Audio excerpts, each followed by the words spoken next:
Hello everyone, welcome to the World Science Movement Education Series. In this episode, we will be covering interactive learning and lessons. Here is a quick overview of what we're going to be talking about today. First, we're going to start with what we mean by interactive learning and what they are.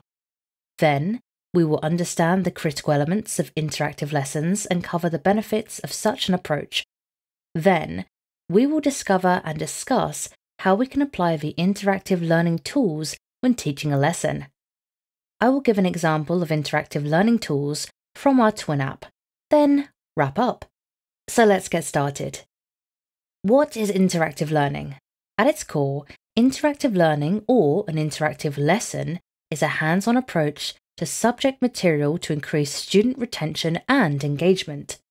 Essentially, interactive content requires active engagement from its consumers, using not only media, but also unique learning and assessment features. These features are designed to build skills and strengths, and content knowledge. More than a passive viewer, the student becomes an essential part of the dynamic of the experience. You can think about interactive content in terms of games, simulation, visual graphs, and media animations, and so on. There are many types of interactive content, and we will cover that later on. Firstly, when creating interactive content, there are three key elements to consider: proper content alignment, authentic content, feedback, and accessibility. I will unpack the meanings of these for you to clarify what they mean. So for proper content alignment, when creating successful lesson plans, you always want to start with clear learning outcomes. The three core elements of an effective lesson plan are objectives, instruction, and assessment. They need to be aligned to ensure that the interactive content that you use is both appropriate and effective in its use. However, interactive lessons and content have been designed explicitly to scaffold learning in classrooms. You can customize how you use interactive content in teaching new topics, again, by outlining learning objectives first, and then using interactive content to connect objectives to both instruction and assignment. You can easily find multiple pathways to using interactive learning tools, both at home and then in the classroom. So if you want to think about introducing the topic with the outcome that they learn about light, you can use multiple avenues, including a video that introduces light in the form of a rainbow. And then for an assessment-style interactive learning tool, you can use pop quizzes through certain apps or games which require kids to answer questions based on the content and material taught previously. So the second key element is an authentic content. Having authentic content that's relatable with real-life scenarios as a lesson's narrative with appropriate links to outside sources is vital for a child's ability to connect and be invested in the subject material. Think about the experiences and applicable information given to students and a traditional classroom and how that information can be used in real-life situations. By taking information that's found in a textbook and linking it to certain things that are more engaging and more fun for students, such as video games or animations, you'll be able to help them understand the topic better, and authentically will be crucial for their attention and investment in what they're learning. So the third essential element is accessibility and feedback. These mechanisms are vital and create interactive lessons that engage children's interests, and it also allows us to gauge their understanding and interest in the subject material. When creating an interactive lesson, keep in mind the following in terms of accessibility. Number one, you want to ensure that the lesson employs various media types, such as videos, animations, games, simulations, etc., to communicate the material. That way, it's more accessible to a variety of different types of learners. Number two, you want to consider the time on task and the components of the lessons to ensure time is used effectively. You may employ chunking, which is the breaking up of the small, distinct units of information, and simulations are perfect ways of doing this. You can both communicate the topic or subject and use your time effectively by interacting with the material and learning from it exponentially. The second form of something that you can use while considering time on task is branching, which uses multiple pathways to agree with material to prevent wasteful time on task. This is similar to chunking, but using different types of media or interactive lessons like project-based learning is another form of branching you can use. In this case, the third component of accessibility is a thing called adaptive release, which is the option to apply rules for opening assignments or resources to students in a particular order. For example, a student must complete the lesson to open a discussion forum for that week. This can be an effective way to ensure that the students do not skip important content and ensure active participation and completion. One example you can think of is having a video that conveys the material, and the next step would be a game for them to interact with the material. For them to go to the next step, they would have to complete the video first.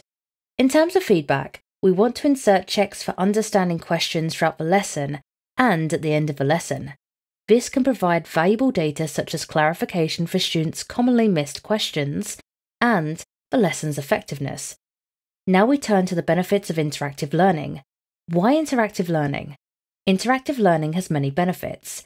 It engages students in various ways that can integrate both interdisciplinary and applied components. So firstly, the multidisciplinary approach uses multiple activities, perspectives, and approaches to material through the use of tools, such as what we talked about. Different types of media, different perspectives, different ways of introducing topics, and through various kinds of fields. If you consider STEM fields, you can approach an engineering topic through a mathematics lens and have an interactive game or simulation that can communicate. Secondly, and its applied approach, interactive lessons leverage technology to support diverse learning. For example, lessons that include an audio recording of the lesson text can help students follow along as the words are highlighted on a screen.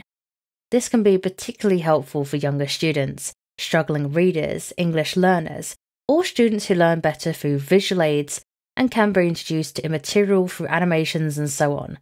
For example, lessons that include an audio recording of the lesson text can help students to follow along as the words are highlighted on the screen. This can be particularly helpful for younger students, struggling readers, English learners, or students who learn better through visual aids and can be introduced to material through animations and so on. One of the distinguishing features of interactive lessons is the variety of media they use, which can be viewed and revisited throughout the lesson through graphs and so on. On the whole interactive lesson, models offer a more holistic approach to subject material that promotes real-life problem solving and critical thinking, utilizing various learning and assignment tools to support diverse learners encourages students to engage and interact with material and each other, and leverages technology and fully integrates and utilizes media channels. So now that we've covered why we want to have interactive learning and lessons in our classroom, let's talk about how we can apply interactive learning, applying interactive learning and tools to various applications, and for example, introducing new topics. So the use of multimedia such as videos, animations, graphs, simulations, etc., like I've said, can make introducing a new topic easier and more engaging for students. Imagine using a video of a roller coaster to start a conversation about physics or a picture of a rainbow to introduce the topic of light. Another way is pre-assessing or assessing knowledge. They are often implying polling apps like Kahoot or quizzing apps like Quiz. Games or simulations can be a helpful way to gather information and gauge how much a student already knows about a specific topic. These tools may also help you assess how well a student has learned from the lesson and are exciting and more immersive. Interactive learning strives to increase participation rates as well. Having engagement questions and doing group projects, and having games in the classroom can ensure that students are engaged and learn helpful information and skills like collaboration in teamwork. And lastly, it boosts creativity and its application. It can increase creativity and both the students and the teacher, finding new approaches by using simulations and presentations and so on, as well as hands-on activities like digital and physical experiments, can create or boost creativity and the pathways that a teacher teaches specific topics and how students learn new topics. Keeping these in mind, let's turn and focus on what we do at Twin and how you can incorporate some of our practices in our classroom. So Twin's approach to interactive learning, keeping the key elements, benefits, and applications of interactive learning in mind. With its physical and digital products, Twin has come up with a number of its components to create its lessons, focusing on civic engagement, social emotional learning, and cultural learning, encouraging DIY projects and experiments, highlight and problem solving, and employing various forms of multimedia. We create meaningful, interactive learning experiences that ensure students and children enjoy and understand what's being taught. The key pillars are that students can connect what they're learning, interact with the material, are invested in the subject, and reflect on what they've learned while developing a growth mindset to use their knowledge to better society. If we look more closely at this slide, you'll see that on one end are physical products with Twin Science kits teach children to STEM fields in a hands-on approach. We understand that the power of play can help kids learn various topics in an interdisciplinary way, and our toys encourage them to learn by doing. Adopt a civic-minded approach based on what content we give, and we encourage kids to use other tools to deepen their understanding. For one example, we have a hybrid model where we use our physical and digital products to integrate them to increase interactive learning. One such tool is our Twin app, which teaches through immersive learning adventures that employ various forms of media use and is driven by the power of storytelling. DIY projects, games, and trivia to increase the students' understanding and enjoyment of the subject material. If we take a look closer at the Twin app as an example, I can show you what tools we use to ensure that we can achieve practical learning lessons. So here are some examples of interactive learning tools in the Twin app. In this adventure titled Where Did the Colours Go?, we employ the following interactive learning content to cover the topic.